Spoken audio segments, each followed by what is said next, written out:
नमस्कार, मी प्रकाश महाडिक आणि मी उत्तरा कांबळे. आम्ही दोघांनी ठाण्याच्या अत्यंत ज्वलंत आणि जिव्हाळ्याच्या विषयावर एक प्रोजेक्ट बनवला आहे. हा विषय म्हणजे ठाणे शहरात जे संख्येने 35 आहेत आणि इतर ठिकाणी जे अभावानेच आढळतात असे ठाणे शहरातले 35 तलाव. यातील काही तलाव आपल्या परिचयाचे आहेत, तर काही नाही. प्रथम आपण या सगळ्या तलावांची ओळख करून घेऊ.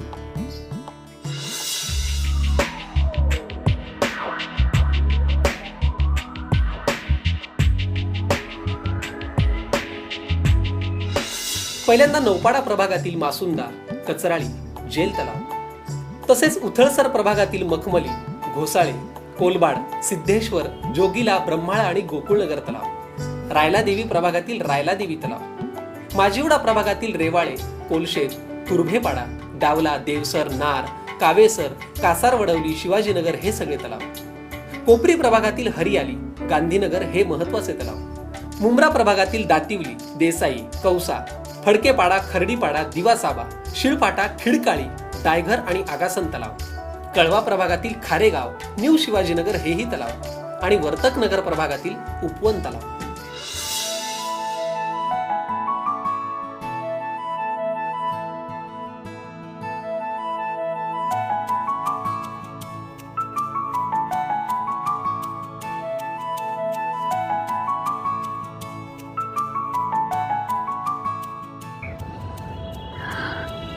प्रकाश, अरे किती सुंदर आहे ना हे. म्हणजे नयनरम्य वगैरे म्हणतात ना, तसं वाटतंय. खरंच अप्रतिम आहे. पण मी काय म्हणते, हे सगळं टिकेल? सहजासहजी नाही टिकणार, ते टिकवावं लागेल. त्यासाठी प्रत्येकाला जबाबदारीने वागावं लागेल आणि नुसतं जबाबदारी नाही तर योगदानही द्यावं लागेल. तरच हा मनमोहक परिसर आहे तसा राहील. नाहीतर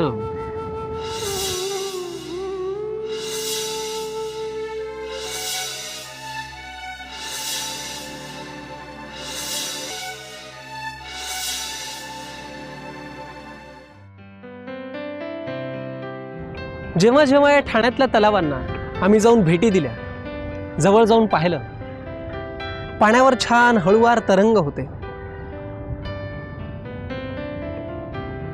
आम्ही त्यांना स्पर्शही केला. तेव्हा मला असं जाणवलं की ह्या तलावांना आमच्याशी काही बोलायचं आहे, काही सांगायचं आहे.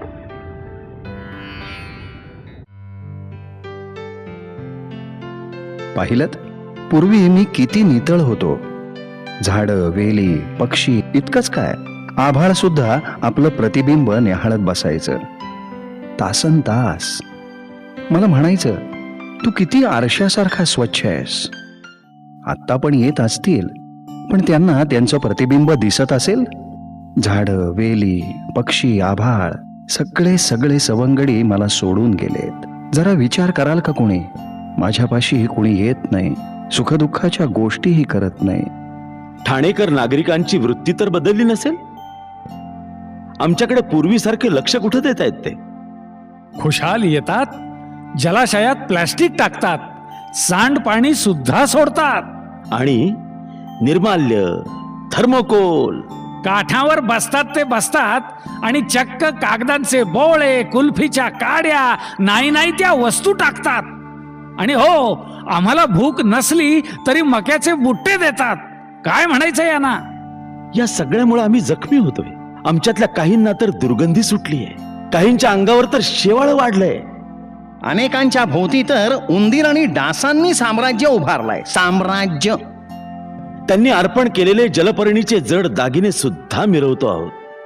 आम्ही हे सहन करतो ना, ते सगळं ठाणेकरांच्या प्रेमापोटी. उत्तरा, ठाणेकरांची वृत्ती बदलली असं आपण फक्त म्हणतो, पण म्हणजे नेमकं काय बदललं? शहरातील सौंदर्य स्थळाची काळजी महापालिकेने घ्यायला नको का? ओ, कर भरतो ना आम्ही. अरे हमको क्या लेना देना है तालाब से? आम्ही कामधंदे करायचे की तलावाची काळजी करत बसायचं? जेवायला कोण घालणार आहे का? अशा या वागण्यानेच तलावांची बेसुमार हानी होते. पूर्वी तलावातल्या विविध पक्ष्यांच्या अस्तित्वामुळे जैविक विविधतेचे आपोआपच रक्षण व्हायचे आणि तलाव स्वच्छ राहण्यास मदतही व्हायची. पण आज आजूबाजूच्या घरांमधील सांडपाणी मोठ्या प्रमाणावर तलावाच्या पाण्यात सोडले जाते. त्यामुळे तलावाच्या पाण्यात नत्र, स्फुरद यांसारखे प्रमाण वाढते. परिणामी जलपर्णी, लेमना यांसारख्या वनस्पती सुद्धा वाढतात. तलावाच्या पाण्यात हायसिंथ आणि शेवाळ यांची वाढ झाली की डास आणि रोगराई सुद्धा वाढते आणि तलावांच्या अस्तित्वालाच धोका निर्माण होतो. म्हणूनच सांडपाणी तलावाच्या पाण्यात सोडू नये आणि ही सर्व नागरिकांची जबाबदारी आहे.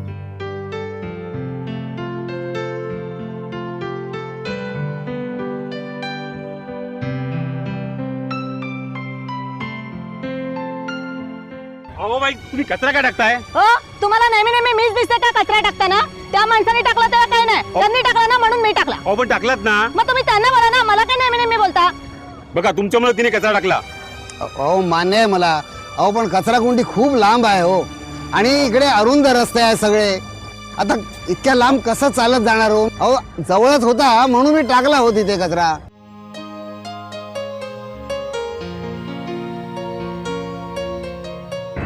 मी माशांना खाण्यासाठी ब्रेड, शिळी पोळी रोज टाकते ना, तेवढंच पुण्य. धक्का बसला ना त्या प्रतिक्रिया ऐकून. पण ह्या सगळ्या प्रतिक्रिया ठाणेकरांचीच आहेत. पण यावर उपाय काय? या सगळ्यांवर एक पर्याय म्हणून ठाण्यामध्ये पर्यावरण महोत्सव आयोजित केला आहे, जिथे पर्यावरण तज्ज्ञ डॉक्टर नागेश टेकाळे यांचं व्याख्यान आहे. आपण तिथे जाऊया. मित्रांनो, ठाणे आणि परिसरात अस्तित्वात असलेले जे काही तलाव आहेत ते ठाण्याचे खरे मानबिंदू आहेत. आणि ह्या मानबिंदूंचं संरक्षण आणि संवर्धन ह्या गोष्टी आपण विचारात घेण्याच्या ऐवजी आपण त्याच्याकडं कायम दुर्लक्ष करत आहोत. जर तुम्ही मला प्रश्न विचारलात की जिवंत तलाव म्हणजे काय, तर ह्याची व्याख्या अतिशय सोपी आहे. ज्या तलावाच्या भोवती दगड, गोटे आणि वाळू असते, किनारा निथळ असतो, तलावावर भरपूर सूर्यप्रकाश पडलेला असतो आणि त्या तलावामध्ये तुम्हाला नैसर्गिक पानवनस्पती मिळतात. त्या पानवनस्पतीवर जगणारे किंवा त्यांचा आधार घेणारे प्लवंग मिळतात आणि इतर सूक्ष्म जलचरसुद्धा. त्यांना खाणारे मासे आहेत, माशांना खाणारे पक्षी किंवा बगळे किंवा पाणकोंबड्या आपण म्हणतो ते अस्तित्वात आहेत. ही खरी जैविक विविधता किंवा ह्यालाच आपण द इकोसिस्टीम हा शब्द ह्या ठिकाणी आपण वापरू शकतो. दुर्दैवाने ठाणे शहरात असणाऱ्या तलावामध्ये अशा प्रकारचं काही आपल्याला आढळून येत नाही आहे. त्याला कारण म्हणजे तलावाच्या सभोवती असणाऱ्या उंच इमारतीच्या सावल्या पडतात. पूर्वी ठाण्याच्या सर्व तलावामध्ये मोठ्या प्रमाणावर गणपती विसर्जन होत असे. या माध्यमातून हजारो किलो प्लॅस्टर ऑफ पॅरिस तलावाच्या पाण्यामध्ये येत असे. त्यामुळे तलावाच्या पाण्यामध्ये असलेले नैसर्गिक स्रोत हे बंद होऊ लागले. मूळ तलावांचे संरक्षण आणि संवर्धन करण्यासाठी तलावाच्या जवळच गणपती विसर्जनासाठी कृत्रिम तलाव बांधण्याची अनोखी संकल्पना राबवण्याचे सर्वप्रथम श्रेय ठाणे महानगरपालिकेकडे जाते. आणि या अनोख्या उपक्रमाची अमेरिकेत टेक्सास विद्यापीठाने आयोजित केलेल्या जागतिक तलाव परिषदेमध्ये मुद्दाम नोंद घेण्यात आली. आणि ही गोष्ट ठाणेकरांसाठी अतिशय अभिमानाची आणि गौरवाची आहे. म्हणून माझं आव्हान आहे की ठाण्यातील जबाबदार नागरिकांनी आता पुढं यावं आणि तलावांचा हा आक्रोश ऐकून त्याच्यासाठी काहीतरी कार्याला लागावं आणि महानगरपालिकेला साथ द्यावी. बाप रे, म्हणजे आपण ठाणेकर मंडळी इतक्या सगळ्या चुकीच्या गोष्टी करत असतो आणि तेही पूर्वापार चालत आलेल्या इतक्या सुंदर तलावांविरुद्ध. पण तुला माहितीये, ठाणेकरांना त्यांची चूक आता लक्षात आली आणि एकदा का चूक झाली हे लक्षात आलं की ती आपण सुधारू शकतो. त्यातच खरं शहाणपण असतं आणि नव्या पिढीसाठी आदर्श सुद्धा. ठाणे शहर हा तलावांचे शहर किंवा लेक सिटी या स्वरूपाने याला एक ओळख प्राप्त आहे. शहरात एकूण 40 हेक्टर भाग हा तलावाच्या व्यापीतला आहे. सुरुवातीच्या काळात इतिहासाच्या पुस्तकांमध्ये आम्हाला असं दिसतं की 101 तलाव या शहरामध्ये होते. Over the period of time जसं जसं अर्बन सेंटर्समध्ये पॉप्युलेशन वाढायला सुरुवात झाली, लोकांनी for the want of housing जमीनमध्ये इन्क्रोच करून तिथे घरं बांधायला, कचरा टाकायला सुरुवात केली. परंतु याही परिस्थितीमध्ये जे काय अस्तित्वात 35 तलाव आहेत त्याचं महानगरपालिकेने टप्प्याटप्प्याने संवर्धन आणि सौंदर्यीकरण सुरू केलेलं आहे. आतापर्यंत महापालिकेने 24 तलावांचं सौंदर्यीकरण केलेलं आहे आणि उर्वरित 11 तलावांचं सौंदर्यीकरण पुढच्या 1 वर्षामध्ये करण्यात येणार आहे.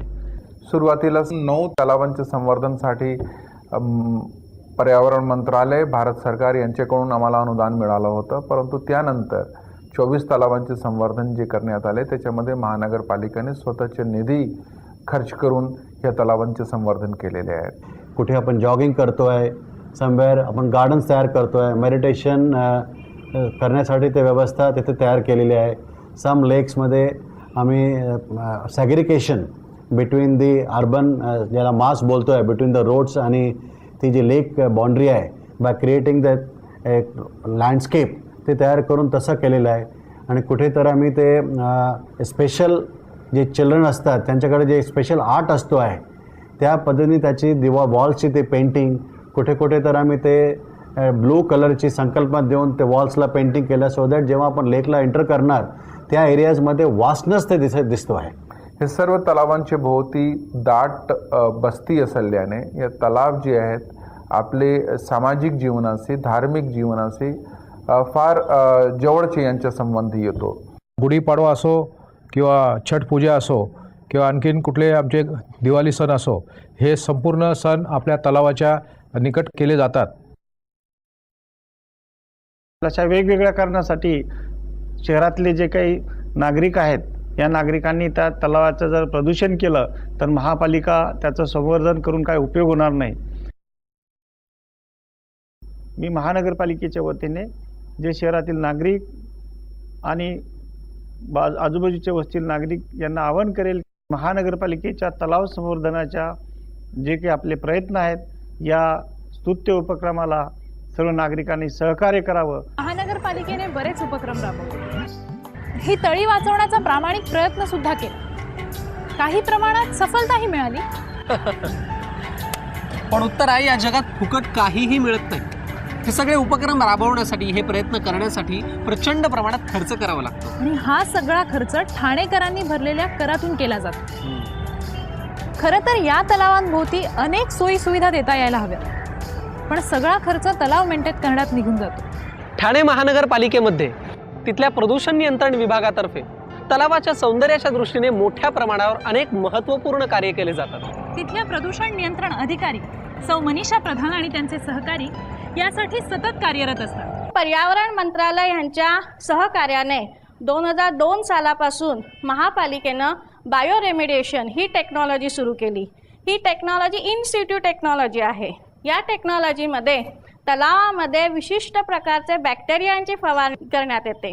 आणि हे बॅक्टेरिया कुठले तर ते मातीपासूनच तयार केलेले असतात. आणि ह्या बॅक्टेरियांच्या फवारणीमुळे तलावाचे प्रदूषण नियंत्रित होते. हे तलावाचे प्रदूषण नियंत्रित करण्यासाठी रेग्युलर मॉनिटरिंगचा फार महत्त्वाचा सहभाग आहे.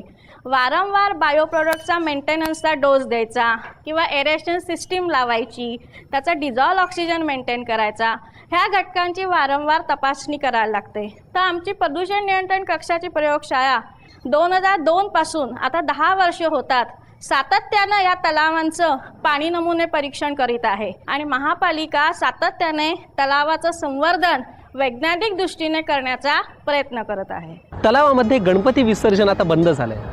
नागरिकांच्या सोयी आणि श्रद्धेसाठी कृत्रिम तलावांची निर्मिती केली आहे. 2004 मध्ये रायला देवी तलाव बांधण्यात आला आणि आता 2011 मध्ये तब्बल 7 तलाव बांधण्यात आलेत. निर्माल्य टाकण्यासाठी निर्माल्य कलश सुद्धा उपलब्ध करून दिलेत. त्यापासून जैविक खतांची निर्मितीचं काम सुरू आहे. तसेच तलावामध्ये पायडल बोटींचं सुद्धा आगमन झालेलं आहे. तलावांचं अस्तित्व कायम राहावं यासाठी आपल्याला प्रत्येकालाच पुढाकार घेऊन जबाबदारीने वागणं अत्यंत गरजेचं आहे. उदाहरणार्थ शाळेतली मुलं मुली ज्यांना आपल्या सुंदर कलाकृतीमधून तलावाच्या सुशोभीकरणासाठी योगदान देणं शक्य आहे. त्याचप्रमाणे तरुणांनी मुख्यतः जनजागृतीच्या कामावर भर द्यायला हवा. त्यासाठी स्वतः स्वच्छतेच्या कामात सुरुवात करायला हवी. सोबतच गावातील NGO, सुजाण नागरिक यांच्याशी संवाद साधून सुजाण पिढी उभा राहायला हवी. आणि सरते शेवटी ज्येष्ठ नागरिकांनी तलाव अस्वच्छ केले जाणार नाहीत याकडे जातीने लक्ष द्यायला हवं. थोडक्यात काय तर मॉनिटरिंग.